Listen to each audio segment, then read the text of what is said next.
I was chilling on my couch last Saturday, and after scrolling through a bunch of highlights on my social media feeds, I had a gripping realization that the NBA was on full steroid mode this past week.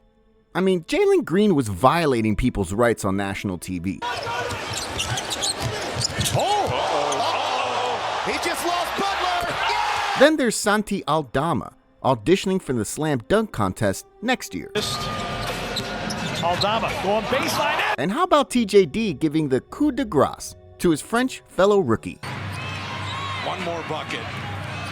One more bucket or one more stop. Trace Jackson Davis. Oh! He put the entire... But on top of all that, everyone was slinging their own versions of ridiculous buzzer beaters and game winners, as if there's a huge shortage of it. Throws it to tie it! Oh! Game at 101. 4 seconds. 3. Get it off. Bam for 3. Yeah! Looking in for Irving.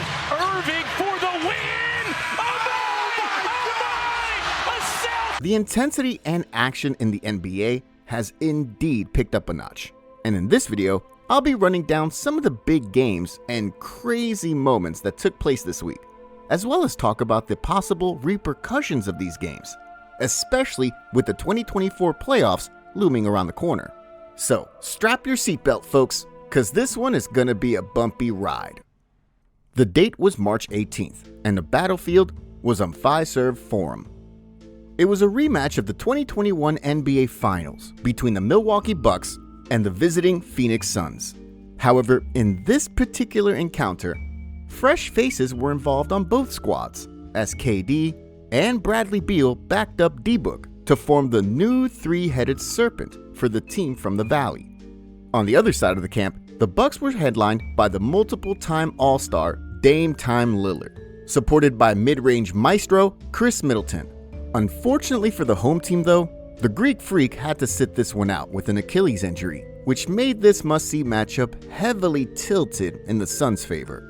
But although this was the case, the Bucks held their ground even without their best player, and in lieu of him, Damian Lillard took over and showed the Suns how it's done, especially in crunch time.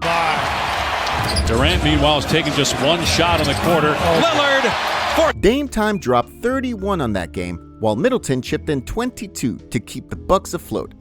But while this was a bit expected already, it was Bobby Portis who played as a wild card as he notched a double-double of 31 points and 10 rebounds, as if he's channeling his inner Greek Freak. Difference in this game, the first half, Milwaukee made 18 threes. That quarter, 2 for 8. Despite the heavy production coming from the Suns' big three, the Bucks prevailed at the end, surprisingly, in a convincing fashion, 140 to 129. Now, if you think that the outcome of that game was somewhat confusing, wait till you see this. So here's James Harden bringing the ball down, and after hitting Kawhi in the corner, the Beard goes in his direction and tries to block the shot of his own teammate. I mean, given his bad reputation in playing defense, I must say that this is a good closeout and great challenge. But as good as that defense though, we all know that it won't make it to the daily top 10. But rather, it'll be enjoyed by millions of fans on repeat, while watching Shaq'd in a Fool. Anyway, switching gears to our next game real quick, it was a matchup all too familiar with us, as the boys from the Bay Area hosted the Memphis Grizzlies without the services of the gunslinging Ja Cowboy Moran. Every living being on this planet Earth knew that it was only a matter of time before things flared up between these bitter rivals, and right on cue, Draymond threw some sweet nothings onto Desmond Baines' ear. And here we go. And the Warriors go up by 2. Now Bane and Draymond Green getting involved. People are being knocked out. Because of the heavy pushing, as if everyone is riding a subway during rush hour, Memphis coach Taylor Jenkins got knocked off his butt. And eventually, Draymond and Bane canceled each other off, as both of them were assessed with T's. See, before the incident happened, the Warriors were just up by 2. Now, I don't know if Draymond intentionally took out the other team's coach to get them off of their rhythm, because in the next 12 minutes, that 2-point advantage all of a sudden ballooned to 25, which ultimately sealed the game for good. While that game seemed to be totally boring because of how lopsided it was, our next game at hand, though, was a complete opposite. Because the game between the defending champs and the Dallas Mavericks was nothing short of spectacular plays and nail-biting moments that will make your heart pop out of its chest. Led by the dad bod gaming of Luka Doncic and the ball-handling wizardry of Kyrie Irving, the home team raced to a hot start and eventually controlled the pace throughout the third. No call, but still able to knock it down. Here's Doncic, another step back. Oh, baby! 8-second difference game in shot clock. Irving flying in! Despite building a comfortable cushion, Jokic and his mile-high crew battled from being down 13 to grab the lead with just 26 left in the game to make things interesting, courtesy of the Blue Arrow. Chance to take the lead. Murray a three. You bet! However, with 2.8 left on the clock, the Mavs still had a chance for the final counterpunch, and in the biggest play of the game, the Mavs gave the ball to number 11, and Irving, in return, delivered one of the most unforgettable buzzer beaters in recent memory. Down. Kleba looking in for Irving. Irving for the win! Oh my! The Mavs edged out the Nuggets with a shot that will be forever etched in the annals of NBA lore. I mean, a left-handed running hook on the foul line while a big burly man is contesting all the way?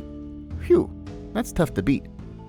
Well, speaking of which, the next play I'm showing you is definitely pretty hard to beat because this one is not a basketball play, but an NFL play. After Jalen Green goes over the pick, DeRozan just comes out of nowhere and hip checks him like a left tackle defending his quarterback.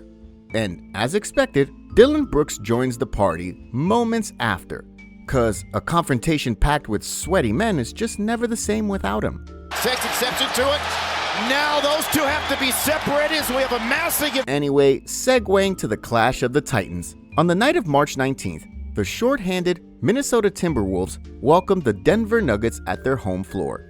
Without Karl Anthony Towns, Rudy Gobert, and Naz Reid, the T-Wolves were literally short-handed. They were so short that Ant-Man had to put his big boy pants on and jump against Nikola Jokic at the center court come tip-off time. Well, speaking of the Joker, he wasn't practically amused by the fact that the T-Wolves got nobody to match up with him, which is why the slowpoke Serbian just casually did his thing, dropping 35 points while pulling down 16 boards to showcase his full dominance. Meanwhile, MPJ was gunning like an MP5 as he was firing on all cylinders, chipping in 26 points to help out Jokic in doing the dirty work. Despite lacking size, the other members of the Wolfpack stepped up to the plate to keep themselves within striking distance. And when the chance to tie up the ball game came up, Anthony Edwards grew a pair, even though he was held scoreless in the entire fourth quarter. However, the result of his shot attempt was something that he wasn't hoping for. Clock winding down. Pull up.